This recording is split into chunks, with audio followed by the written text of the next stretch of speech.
भाजपा के मुख्यमंत्री शुभेंदु अधिकारी जी से ये अनुरोध करूंगा कि कम से कम आप इतना देख लीजिए कि ममता जी का सुरक्षा वहां पर सफिशिएंट सुरक्षा रहे, ताकि सोनारपुर में जो घटना घटी है वो घटना ममता जी के साथ ना हो। बंगाल की जनता अभी भरोसे पे है।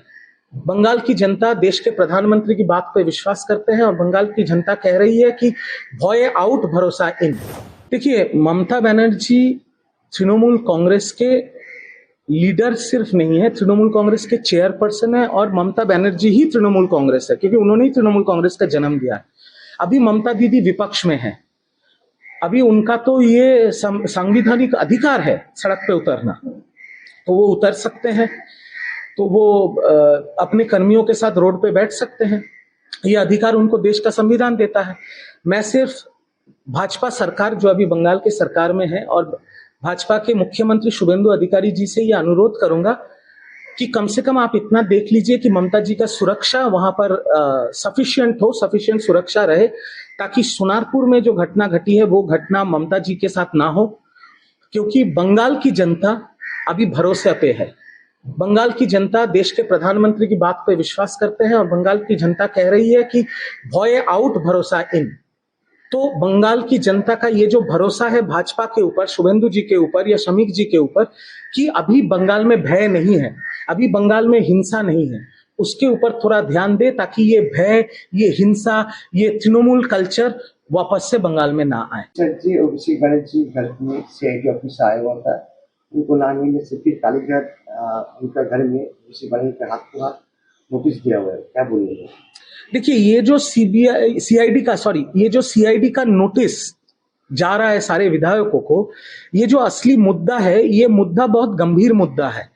ये जो सीआईडी जो तफ्तीश कर रही है, जो जांच पड़ताल कर रही है, ये इसलिए कर रही है क्योंकि ये इन्वेस्टिगेशन इनिशिएट किया है विधानसभा के सेक्रेटरी, बंगाल के मुख्यमंत्री शुभेंदु अधिकारी और बंगाल के स्पीकर ने।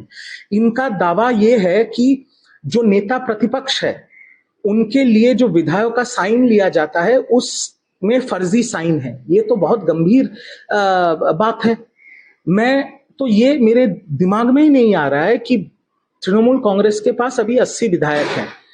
80 विधायकों को बिठा के तृणमूल कांग्रेस पूछेगा कि किसको आप चाहते हैं नेता प्रतिपक्ष बने, सब हाथ उठाएंगे, जो लोग मेजॉरिटी होंगे वो साइन करके दे देगा, वो विधानसभा में जाएगा और वो ही आदमी नेता प्रतिपक्ष बनेगा।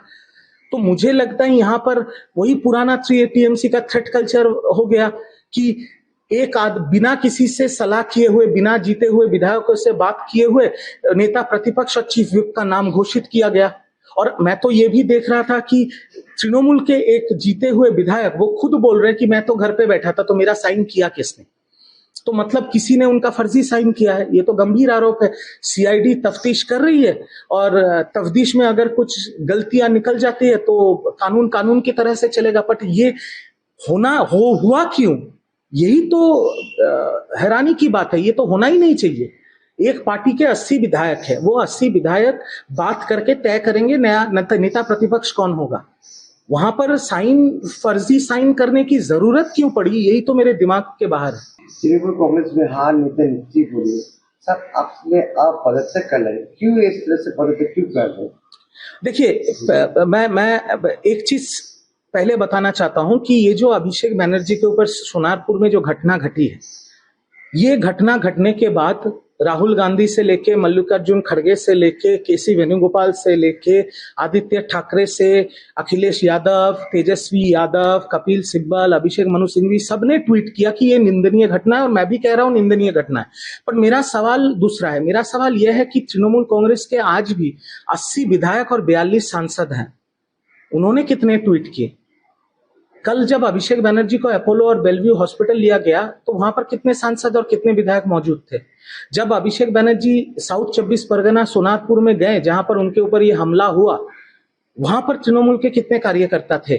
और जो लोग मैं आज जानता हूं कि जो लोग गिरफ्तार हुए हैं 5 या 6 जन, वो सारे एक्स तृणमूल हैं।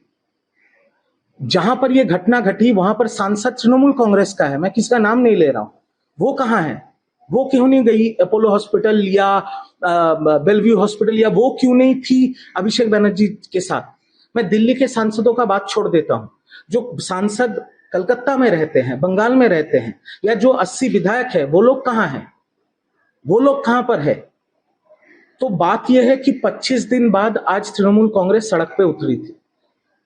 तृणमूल कर्मी जो मार खा रहे थे, तृणमूल कर्मी जो भागे हुए थे, तृणमूल कर्मियों के जो जान माल के ऊपर तोड़फोड़ चलाया गया था, वही तृणमूल कांग्रेस बीजेपी के नेताओं से बात करके, कहीं पे कान पकड़ के, कहीं पे हाथ पांव जोड़ के, कहीं पे फाइन देके वो घर वापस आए।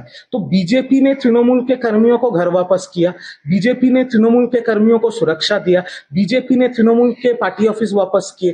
तो जब बीजेपी तृणमूल कर्मियों को सुरक्षा देंगे तो वो तृणमूल का झंडा क्यों पकड़ेंगे? इसीलिए जो रेजिग्नेशन देख रहे हैं आप, वो इसीलिए हो रहा है क्योंकि उनका दिल टूट गया है तृणमूल कांग्रेस से। अभी 25 दिन बाद सड़क पे उतरते तो बहुत लेट हो गया है। यही अगर ममता बनर्जी, अभिषेक बनर्जी 5 तारीख या 6 तारीख को सड़क पे उतरते तो आज 20,000 तृणमूल के कर्मी उनके पीछे रहते। अभी तो बहुत देर हो गया। Ex chief minister Mamata Banerjee बोल रहे इससे बनर्जी के ऊपर जो हमला हुआ था उस टाइम अस्पताल में जहाँ पर लेके गया था उसका रेफर कर दिया दूसरा हॉस्पिटल में। उनके बारे में क्या बोले? हॉस्पिटल से बोले उनका एडमिशन होने का कोई जरूरत नहीं है, माइनर इंजरी हुआ है। ममता बनर्जी बोल रहे नहीं, उनका ब्रेन डैमेज भी हो सकता था। देखिए, मैं एक चीज साफ साफ कहना चाहता हूं कि अगर कोई भी इंजर्ड होता है, किसी के ऊपर भी कोई घाव है या किसी को भी ट्रीटमेंट के लिए अस्पताल में लिया जाता है, तो उसमें किसी का धर्म, जात, कौन क्या पार्टी करता है, ये सब देखना नहीं चाहिए। किसी डॉक्टर को भी नहीं देखना चाहिए, किसी अस्पताल को भी नहीं देखना चाहिए। भूतपूर्व मुख्यमंत्री ममता बनर्जी जी ने जो बातें कही हैं मीडिया के सामने, वो गंभीर बातें हैं, गंभीर बातें हैं। अगर ये सच है तो इसके ऊपर भी कार्रवाई होनी चाहिए। पर अगर इसका एक दूसरा अध्याय भी है, अगर किसी को चोट नहीं लगी है या कोई इंजर्ड नहीं हुआ है और डॉक्टर्स टेस्ट दे रहे हैं, कोई भी इमरजेंसी में जाएगा, मैं जाऊं या आप जाएं या कोई भी जाए, तो वहां पर डॉक्टर्स 10 टेस्ट लिख देते हैं करने के लिए। बट अगर कोई इंजरी नहीं है और कहीं से खून नहीं बह रहा है या हाथ पांव नहीं टूटा है, तो एडमिशन का जरूरत नहीं होता है। तो उस जगह पे अगर राजनीति करने के लिए अगर किसी को एडमिशन दिखाना है या किसी को एडमिट रहना है, तो वो चीज भी सही नहीं है।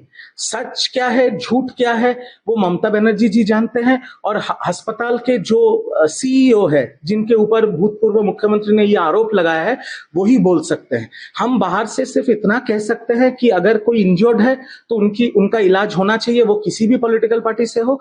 और अगर इंजरी नहीं हुआ है